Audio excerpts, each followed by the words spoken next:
Hey everyone and welcome! Today we're taking a look at the mechanical keyboard that's been making some waves. It's compact and it promises a great typing experience. Meet the Aula F87. Let's dive in and see if it lives up to the hype. One question that always comes in is this a good mechanical keyboard? Short answer is yes. If you want to experience a highly satisfying typing experience, if you want a pre-built keyboard that sounds great without the hassle of modding, if you want a compact keyboard without sacrificing functionality, and if you want connectivity options, I highly recommend the Aula F87.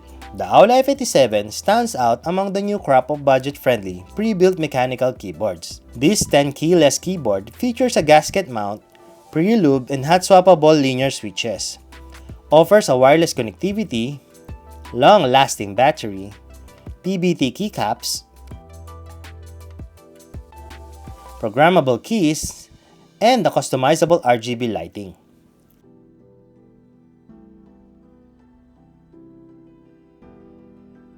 However, its smooth, creamy sound and comfortable typing experience are what truly makes it shine. The Aula F87 was released in 2023, priced at $40 when I bought mine. There's also an F87 Pro which sells at around $50. They are nearly identical, but the Pro version comes with a slightly modified gasket mount and a lower front height. It doesn't feel like a budget keyboard. It impresses the user with its solid construction despite the ABS plastic body. It avoids a cheap feel and has a satisfying heft and minimal flex. The dual-tone PBT keycaps and minimalist design are aesthetically pleasing, especially the smoke blue variant. While not a typical gaming keyboard, it features customizable RGB lighting, including dual side light and a separate light strip above the arrow keys that doubles as a battery indicator.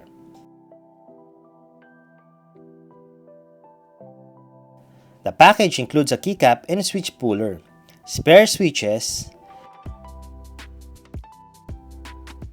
a USB-A to USB-C cable, and a transparent acrylic dust cover. You may check the unboxing video in the links provided. A minor drawback is the lack of transparent keycaps, which would improve nighttime visibility. The F87's typing experience lives up to the hype. Its multi-layered sound dampening and gasket mount creates a soothing, creamy sound. Pre-lubed switches and stabilizers contribute to the quiet operation.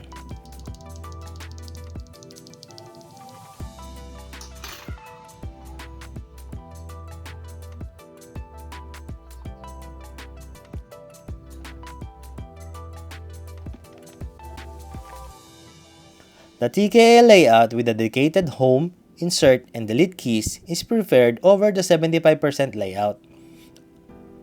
The gray wood V3 linear switches provide a smooth feel and have improved typing speed and accuracy compared to previous tactile switches. I found this surprisingly satisfying. Gaming performance also seems slightly improved. Wireless connectivity has been flawless with no latency issues, and setup was simple. The Aula F87 is a hot swappable keyboard, making it easy to customize keycaps and switches. More involved modifications like foam replacement are possible but difficult due to the keyboard's challenging design for disassembly.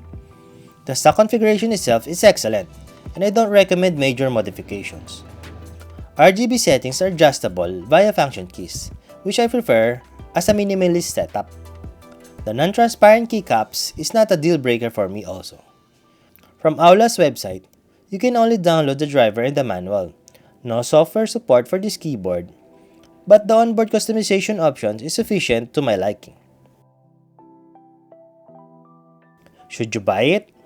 The Aula F87 is highly recommended, especially for those new to mechanical keyboards or familiar with cheaper models. It is one of the top contender among the latest affordable pre-built mechanical keyboards. If this video helped you decide to buy the Aula F87, please leave a like and consider subscribing. As always, I'll see you around!